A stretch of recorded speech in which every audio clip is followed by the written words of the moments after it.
G'day, Tragic here, and welcome to another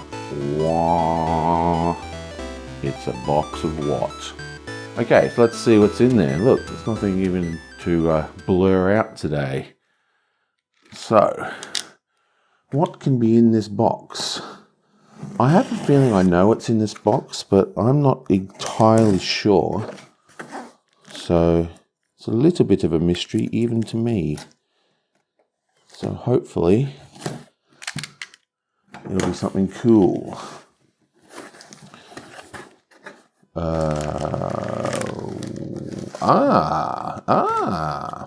Okay, so, right. That was quick.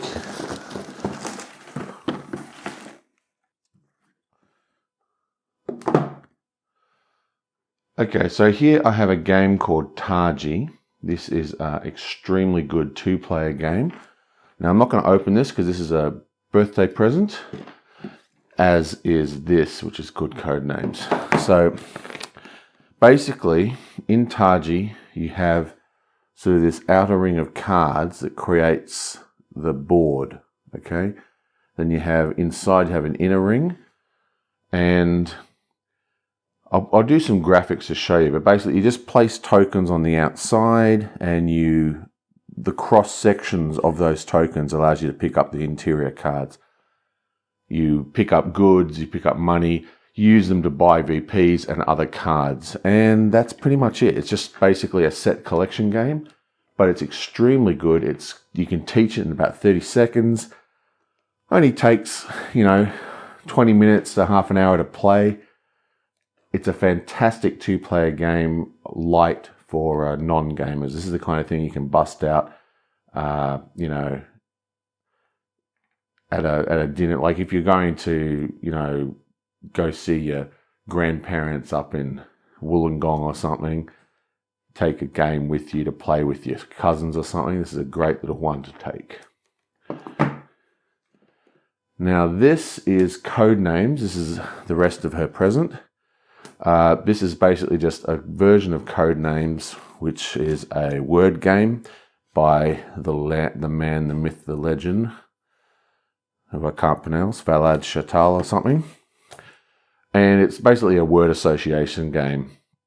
You have to guess things, and they're giant big cards. So they're the difference in the size, just so they're easier to read for us old folks when they're sitting on the table. So that's code names.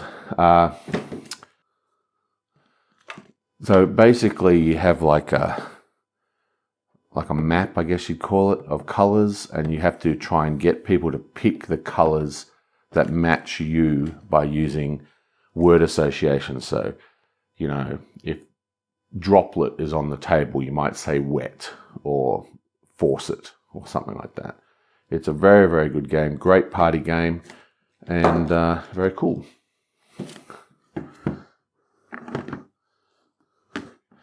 I also got the expansion to this recently, so that's also going to her. And finally, for me, we have the last Lord of the Rings box. This is Mountain of Fire. Now, Lord of the Rings is a game that I love. I play it a huge amount, but the truth is, I haven't really played it in a long time. It's just one of those games that's too big for me. I mean, I've only got I stopped collecting quite a while ago. They still haven't stopped making cards for it. But there are so many quests. I mean, I could play a game. I mean, it would take me years to play the content I have of this game. The thing is, they released this sort of other version of the game called the Saga expansion, which tells a campaign story of the Lord of the Rings. There was one for the Hobbit, like there were 2 boxes for the Hobbit, and there's like 9 or whatever boxes for the Lord of the Rings, ending in the Mountain of Fire. So even though I didn't really play this game anymore, I wanted to make sure I got the rest of Mountain of Fire, just in case it ever went out of print, the rest of the Saga expansion, just in case they stopped making the game. I got real burnt with Star Wars by not buying, keeping up. I thought, I'll buy Star Wars later went out of print, and now it's just impossible to get. And it would be a shame to have the whole expansion. I was missing the last 3 of these, so now I've got the complete Saga collection. I'm going to call my Lord of the Rings collection done. I don't think I'm going to be buying any more Lord of the Rings. Not unless they start releasing, you know, those complete box versions that they do with Arkham Horror now. I know they did release a complete box version of the core set, so maybe it's coming. But like I said, I've got almost all the original packs, or like, you know, the first 6 or 7 or 8 cycles or whatever. So it'll be a long time before they get to boxes I don't have. But this is Lord of the Rings. Now, I'll put up a couple of card spoilers and go through them. Oh, let's have a quick look. I mean, why not? Why not?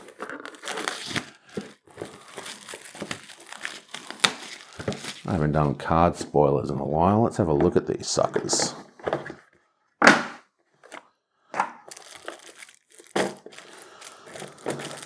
Okay, so they're the quests, and these are the player cards. Let's have a look at some of these cards. Yoink! Okay, so this one is a Heroes card. Frodo Baggins, Hobbit, Ring Bearer, Planning Action.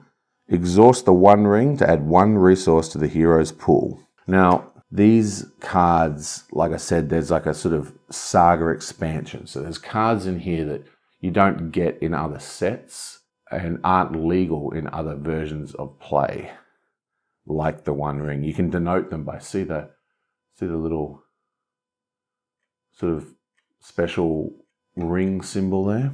Okay, I have Aragon, another version of Aragon. Ooh, looking very good in his silver crown and white beard. He's a Duodane, Gondor noble and a warrior, so he's pretty much got all the armor traits and weapon traits. Okay, so he's got Sentinel, and the first player always has control of him, so he flips around the place. Spend 1 resource from Aragon's pool to ready him. That's like his original power. Actually, no, it wasn't. I think his original power was he could ready after an attack. Anyway, whatever. If Aragon leaves play, the players lose the game. Right. What else we got? And last, another hero. Oh no, is this a hero? Yep, this is a hero as well. 3 willpower, 2 defense. That's pretty good, isn't it? Okay, Rohan, noble and a warrior. It's Emor. When Eomer commits to the quest, spend 1 resource from his resource pool to declare him as an attacker and resolve his attack against an enemy in the staging area. Wow. And it's 3. There must be some beefy monsters in this set to have a 3 staging area attack. Okay, another hero. We have Tom Cotton. He's a hobbit. When you engage with an enemy with an engagement cost higher than your threat, the hobbit ally you play each round does not require a resource match. After a hobbit ally enters play, he gets +2. Wow. 3 defense as well. What a beast. And his tactics. Ooh, I've forgotten how much I like this game. Deck building options are coming to the foreground. Okay, now we'll just be really quick going through these. 2 willpower, Hobbit girl. Exhaust Rosie Cotton to choose a Hobbit hero. They gain an attribute. Add Rosie Cotton's will to that hero. So, it's an interesting card. I don't know if I like this card. Basically, you have to exhaust her to use the ability, right? But you exhaust her to quest. So if you use her ability to add will, you're basically tapping her for 3. So if you use her ability to add will, it's the same as just sending her on the quest, except, you know, she's not actually attached to the quest, so she can't get hit by treacheries that attack questers, but still. And if you don't tap her, then you got a 2 will doing nothing. I mean, I don't know. Doesn't seem very good to me. I'd have to figure out. Like I said, it's been a long time since I've played this game. Ooh, what's this guy? 2 defense, 2 attack. Spend 1 resource from a Ronin's hero's resource pool to elf him in play from your hand under your control. At the end of the phase, discard him. Yeah. Okay, discarding characters. You know, I haven't done deck things like this in a long time. I should probably make it its own video. I might stop. I might, let's just see if there's anything particularly cool. Yes, there's definitely some very cool things in here. Let's just see if there's anything particularly cool.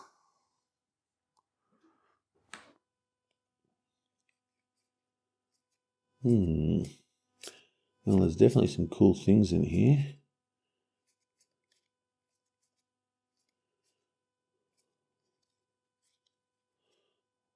What is that? That must be one of the,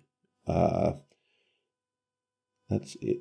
That's a treachery, right? Yeah, that's from the bad thing. That's an objective that comes out into the staging area. Ah, yes, Lord of the Rings. What an awesome game this is. It really is an awesome game. 454. Wow, 46 threat. 343. They just get so beefy. Like if you look at the monsters at the end of the series compared to the current monsters, so there's not really that many player cards. May as well go through them then. Why not?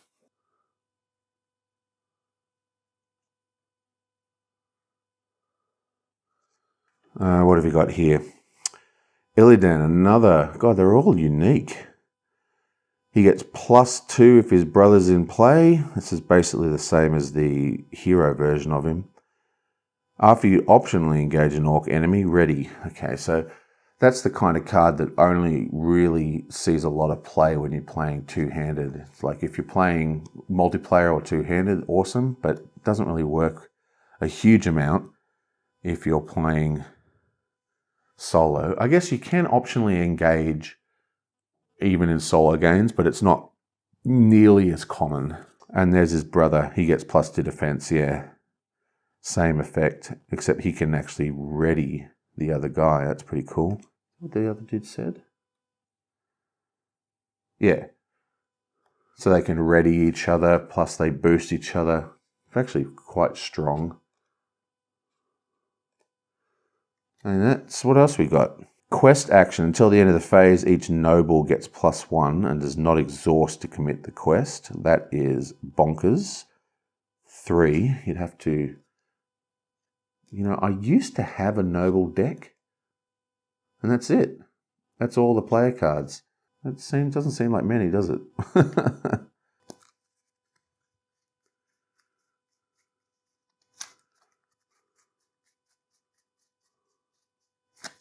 And this is basically the problem with this game, is that, and this is why the new setup that FFG have done, where you can, with Arkham Horror, where you can buy just the player cards in one box and you can buy just the quest in another box, is such a great idea. Because look at this. So these are all baddie things. Ooh, there's the One Ring.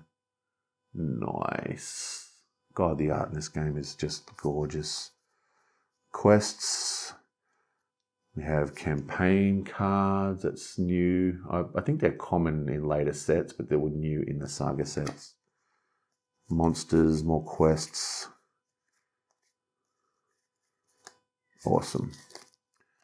So what I was thinking of doing is actually doing, now that I've got the complete campaign, I might do a campaign series of Lord of the Rings, which would be very, very fun because I haven't played Lord of the Rings in a long time. I have to put these into my boxes where they're nice and safe. Ooh. Anyway, so that's the end of the Saga expansion. I now have that whole Saga expansion series. Awesome. For me, plus I got code names as a present for a mate of mine, and I also got her Taji. Okay, that's that, and I'll see you guys next time.